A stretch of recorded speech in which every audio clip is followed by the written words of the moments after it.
Housing Options Part 2, an Elder Care Seminar. DARTS Workplace Elder Care Seminars.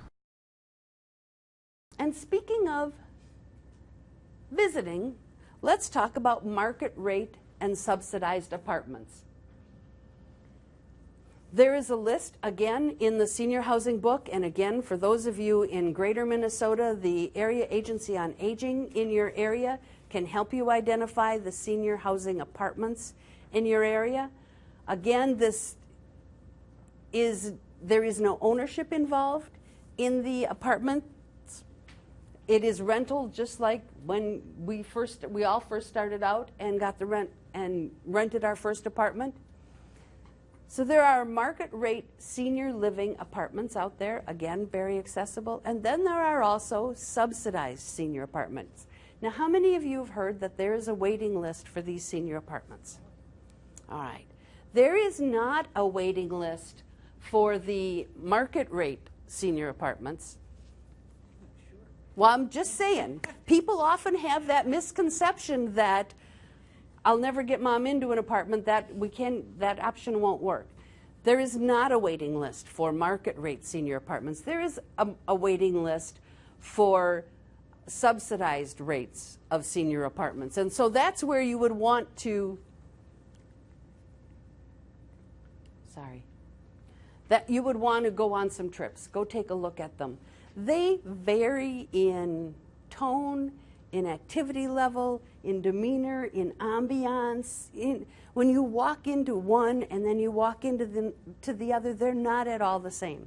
And so I invite you to take some trips with your elder, or with some of you may be thinking about this for you and your spouse. Take some trips together and take a look at the different ones and find the one that's a good fit. Kind of just like we all did when we first got our first apartment after high school.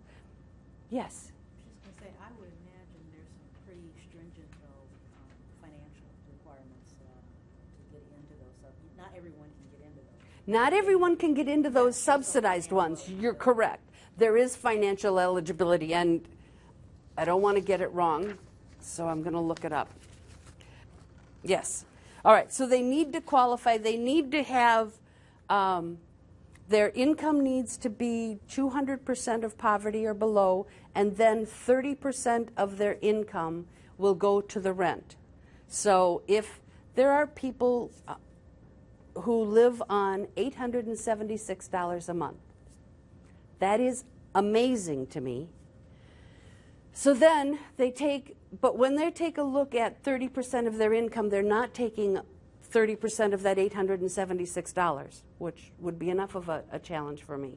But they take out your fixed costs. So they take out the cost of any medical premium, insurance premium, any cost of prescription medications that they're on, and a standardized cost, right? And so then out of that much money that's left, they will take 30% of that income, and that goes towards the rent, and then the rest of it is, as it's called, subsidized. All right?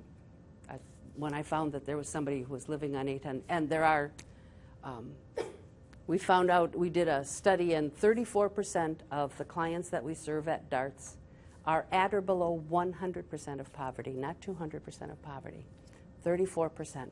That was amazing to me, and I wish I had the statistics from back in 2006, 2007, before everything collapsed. But in any case, those are people of great resilience and people who have survived one more life change. You'd think you'd been through it all if you'd been through the Depression, and then this happened to them. So anyway, I digress. And then there is housing with services or assisted living. How many of you have parents who will never go to assisted living? I invite you, when you have conversations with them and they say, yeah, Martha had to give up her home. She went and now she lives at Oak Ridge Manor. The next thing out of your mouth should be, you know what, Mom, the next time I visit, let's go visit Martha. I bet you she's lonely. And my guess is you're going to go in there and Martha's going to say, I should have done this years ago. But your mom's never going to believe that from you. Your dad's never going to believe that from you. But they'll believe that from Martha. And I hear that all the time. Assisted living, like apartment buildings, vary in price, by the way. Generally here in the Twin Cities, $4,000 to $6,000 a month, and that's for the basic rate. You need to be smart about assisted living, and I'll do a sidebar on that. And they vary in demeanor. Some of them are like when you went to go visit your Aunt Mary and you had the little doily on your knee and the little teacup, and your mom taught you how to balance your teacup on the knee. Some of them are very prim and proper and straight-laced like that, and some of them have a North Woods country motif to them, and it's everything in between. So you need to, Martha, so you go to visit Martha, and Martha's happy because she found one that fits her, and then you go visit Mom and Dad, and they talk about Clyde's now moved into assisted living, and you go, great, let's go visit Clyde. And you'll gradually get them to see the differences between one assisted living and another without ever having said to them, I think someday you might have to move into assisted living. You're just planting seeds. You're just breaking down the barrier of the construct of, I'm going to stay in my home until the day I die. And maybe we can make that work, and maybe we can't. But if we can just open the window, because assisted living is relatively new, 15 years ago, none of us had ever heard of assisted living.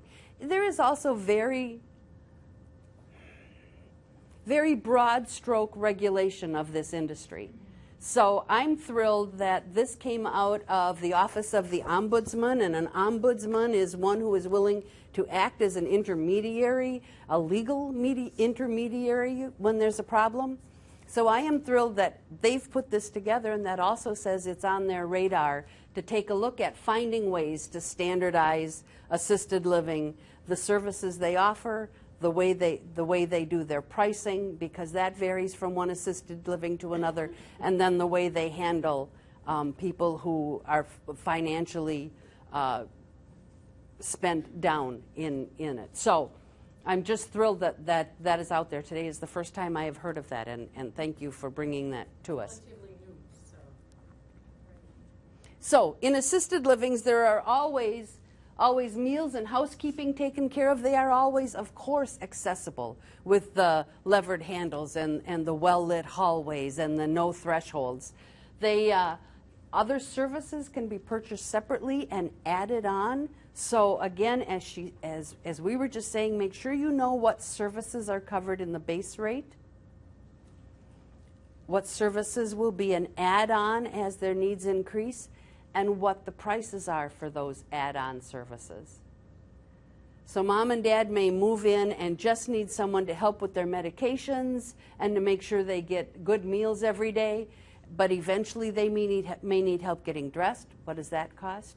They may need help with a bath. What does that cost? They may need help brushing their teeth. What does that cost? If your loved one has long-term care insurance, they may very well be able to apply some of those benefits to the cost of assisted living. And by the way, there are some long-term care insurance policies that will provide for home health aides or for a homemaker coming into the home as well. So if your loved one has long-term care insurance, that's certainly something you want to take into account. The other thing I want to say is, could we just make this a heads up for all of us who may now optionally have long-term care insurance available through our employers and have decided maybe not? It's just a good life lesson that maybe we should all consider now while we're younger and before we need it, and before the premiums get, it's just like any other insurance. The longer you wait, the higher the premium gets. That maybe we should all consider looking at long-term care insurance. Again, going back to this senior directory, The assisted living facilities begin on page 133, and it's just a good way for you to tell which ones include long-term care, what are the options, what is the basic rent, that kind of thing. Again, go visit them, go see them, but it's a good way for you to just get an overview of what it is that you're talking about. So, another option that many people don't know about, and I certainly had no idea this was available, is adult foster care. And adult foster care are homes spread throughout your county, probably in a neighborhood near you, if not in your neighborhood, that you just don't know about, that is older adults of similar abilities and disabilities who live together in a congregate setting with a home health aide or nurse on the premises living there with them. So there might be one that is just people with Alzheimer's and dementia, and another one that is just for people with muscular disorder, muscular dystrophy, one of those diseases, and another one for people who have Parkinson's disease. And so they share the same age, number one, roughly, the same frailty, for lack of a better term to say it, and the same care in a setting that is appropriate for them. Now, they are actually listed in, starting at page 160 in this, and they're called residential care homes. But the way you access them is not by going to visit them as you would, as you can imagine. You don't just go visit one of these adult foster care homes. You go work through the county, and the county keeps track of who has vacancies and what the common abilities and disabilities are, and it's just a way for it's an option other than assisted living for people to live in a in a less congregate setting, but still with some social skills available. Yeah, adult foster care is $4,000 to $6,000 a month. And that's per person? Right. Just for one room, right? Right. That's for one room in a home with 24-hour care available on the premises. All right. This all does get expensive. So if you have a spouse, is this? No one has ever asked me that question before. I don't know. But I do know, by the way, that there are several of these in Hastings. I did not realize. We talked earlier. One of these said something about couples suite. See? Okay. Wait till you get to know. I know this senior housing guide looks overwhelming, but once you dig into it and start to get familiar with the way it lays out, the information available there really will help you do some pre-sorting before you start going to look at places. All right, and then the last area we want to talk about is, well, I guess is nursing home care. That is only when a person needs 24-hour, around-the-clock medical care. It used to be that a person would go into a nursing home and be there forever. Now we all know there are transitional care units, and they will move back out into the community, bring in those services, move back into assisted living, and then go back to a nursing home unless they have a condition where they need 24-hour IV, where they need someone monitoring them almost as if in a hospital setting. So in the mid-1990s, because I'm not going to get the year right, the state of Minnesota put a moratorium on any more nursing home beds. So the number of nursing home beds in the state of Minnesota has not gone up since the mid-90s. And you don't hear a whole lot about people are in a waiting list for nursing homes. And that's because we're doing such a good job at keeping people in their home, at keeping them in assisted living places, at understanding what memory care is and creating memory care units in which they can be comfortable. And so we have a flat line of nursing home beds, but a true mountain of assisted living and housing with services that has been created. Again, in my opinion, one more legacy that this greatest generation has left for the rest of us is that they have created these options for us as they've gone through their aging process. Yes? Just a question. You said something earlier about assisted living facilities are not regulated. They are regulated in very broad strokes. I don't want to say they're not regulated. They are. It's just that because it's a new industry, I was talking to a woman who said, every month I go over my mom's bill and there's a $175 service fee. And I call them and they can't tell me what the $175 service fee is.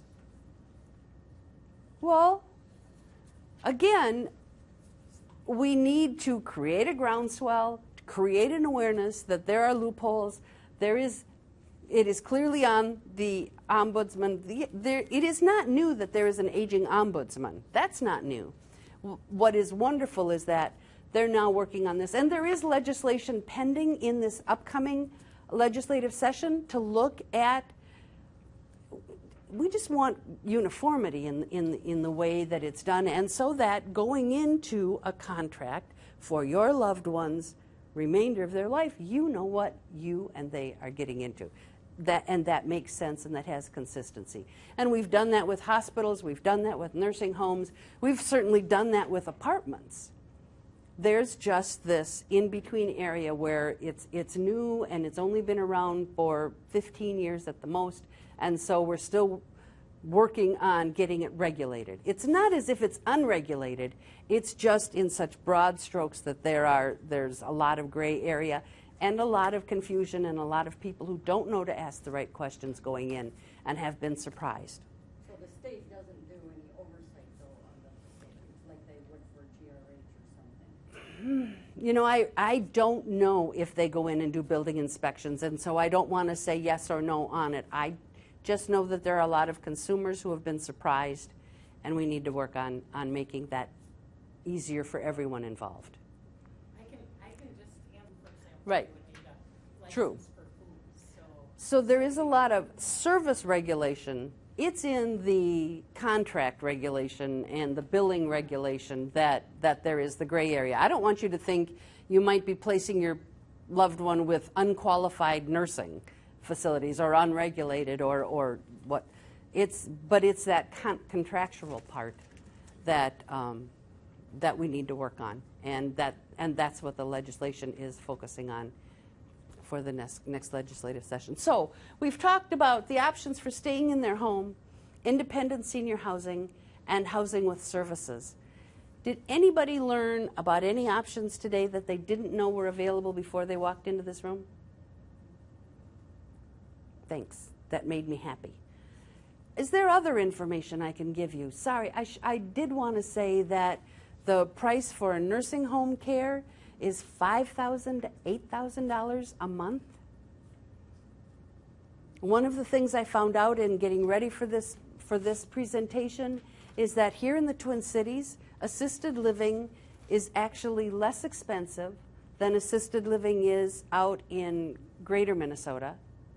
And nursing home care is actually more expensive here in the Twin Cities than it is out in greater Minnesota. So when I give you that $2,000 to $5,000, $5,000 to $8,000 range, and the housing guide will give you some clues for those of you here in the Twin Cities. But again, contact your area agency on aging for more information.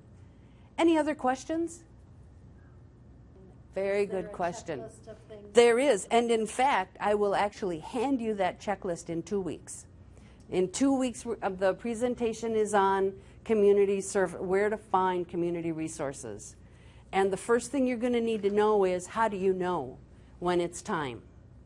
And as has been the theme for every presentation I've given you guys, planning now before there is a crisis is your key. Having conversations now before there is a crisis is going to make this easier for everyone, so that it is something you do with your loved one, not something they feel you are doing to them. But again, I'll literally give you the checklist, and then I'll give you the checklist of what the resources are as well. And the tipping point is safety. Yes. Absolutely. And there are some excellent ones here in the Twin Cities. One of them, I love the name, is called Gentle Transitions. Another one is called, I'm going to get the first name, it's like Mary's Daughters. Rosa's Daughters, thank you. Oh, there you go. It's on page 45. And at the beginning of this book is where to find services. Yes. They'll just help with the move and help with the estate sale afterwards. And one of the things they do is help set out the new residents. So they get to know what the seniors' likes and dislikes and preferences and what was their favorite thing. And they will generally set up one corner of the new residence that looks just like where they left, so that it feels like home when they move in. And then they'll help the family sort through what mom and dad didn't want to take with them to their new residence. Then the family will sort through what they want as keepsakes, and then they'll do an estate sale or whatever the family decides is appropriate. But they'll help walk you through that entire transition. What page did you say? 45. And at the beginning of this book, the first section that I didn't call out is starts on page 51. Oh, no, that's home ownership. Oh, I'm sorry. If you start, there we go, page 23, aptly called Staying Put, is their section on where to find, on what basic services are available and where to find them. All right, anyone else with more questions? Yes, Kathy. As far as looking into places, I'm not a caregiver where I might want to be later. I guess I was told by someone at work there are different waiting lists that you can get on, possibly at different facilities. It depends. Is that true? If you're looking at subsidized rental, there's a waiting list. And there's nothing wrong with getting your name on that waiting list, because if it's a 10-month waiting list and your name comes to the top 10 months later, you can say, no, I'm not ready yet. You go to the bottom of the waiting list and you just stay in rotation. So you don't lose anything by putting your name on that waiting list. So if you find a building that looks like that's where I want to go when I'm ready, I mean, don't do it at age 47 when, you know, but if you think you're getting closer to that time, then absolutely go look, find the place. Again, avoid your own crisis planning. Yes, thank you. So for those of you outstate, she was saying that she checked into the waiting list at the vet's home here in the Twin Cities, and they have a 2.5-year waiting list to get in. So to your point, if you are thinking that's where my loved one or I might end up eventually, it pays to be proactive. All right, I know you have to get back to work. I appreciate your time. I hope you can join us again in a couple of weeks, and we'll talk about community resources.